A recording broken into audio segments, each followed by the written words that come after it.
Hey, how's it going, everybody? It's Little Bobby here, and today we're going to be talking about how to get to and complete the Tadarok Shrine in Tears of the Kingdom. This is a shrine that's kind of tricky, and I loved it, but this is going to be starting off by going to the Great Plateau and heading to the snow area. And I believe this area is originally called the River of the Dead. And so here we've crossed the river and we're near the waterfall. Now, when you come over here, there's going to be a like before you get to the waterfall. And then once you're in this little cave, right down here, there's going to be another like guarding on this wall right here. Once you climb this little bit, it's going to be posted up on that wall. So you defeat that, and you should have access to the Tadarok Shrine. Now, this one does involve a lot of moving pieces around. So we'll take a look at this, and I'll show you how I beat this. If you guys found a different way to beat this, please let me know in the comments. I'd love to hear what you did. So this is called Fire and Water. And that is our hint on how to complete this. Now, make sure when you're doing this, the first thing you do is you're going to start by pulling these electric boulders out of the water and keeping them clear of your main pathway that you're going to be taking. So I like to stick them by the wall.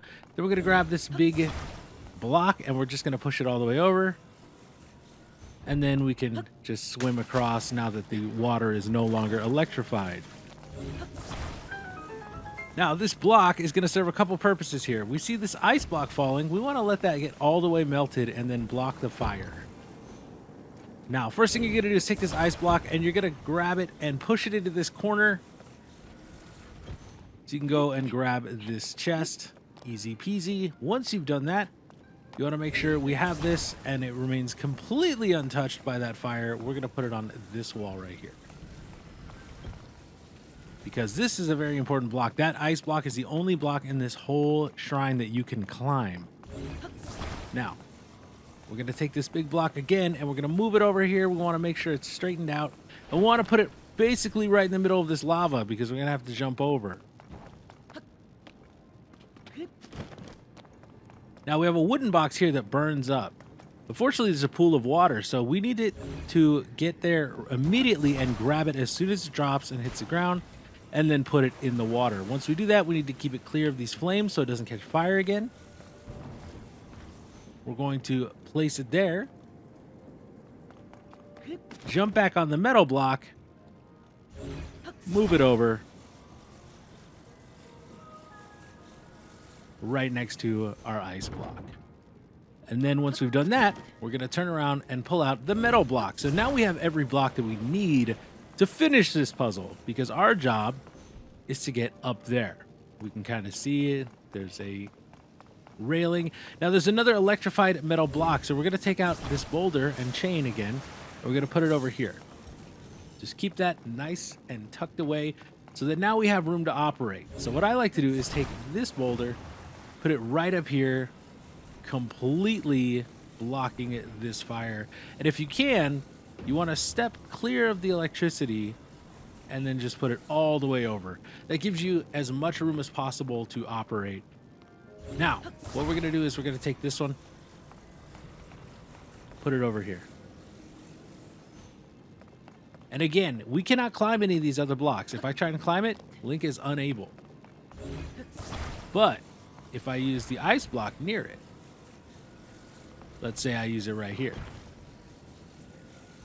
that's going to allow me to climb up and then jump on this to get a little higher. So we're going to stack that like that. And then we don't want to forget our wooden block because we need that too. Remember, both of these can burn. The ice block will burn really quickly. The wooden block takes a second, but it'll burn as well.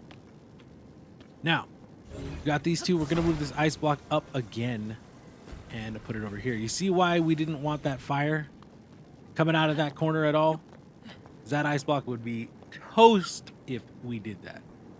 Now, we're going to pull this ice block up, pull it back, and drop it right here so we can climb up. But before we climb up, we're going to make a nice little stack with these two blocks. And I'll show you why in just a second.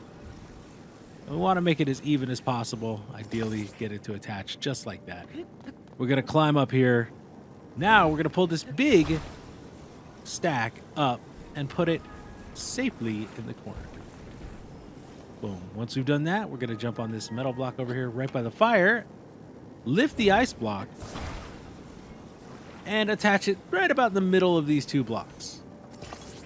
Now Link can jump on it, use it to climb up.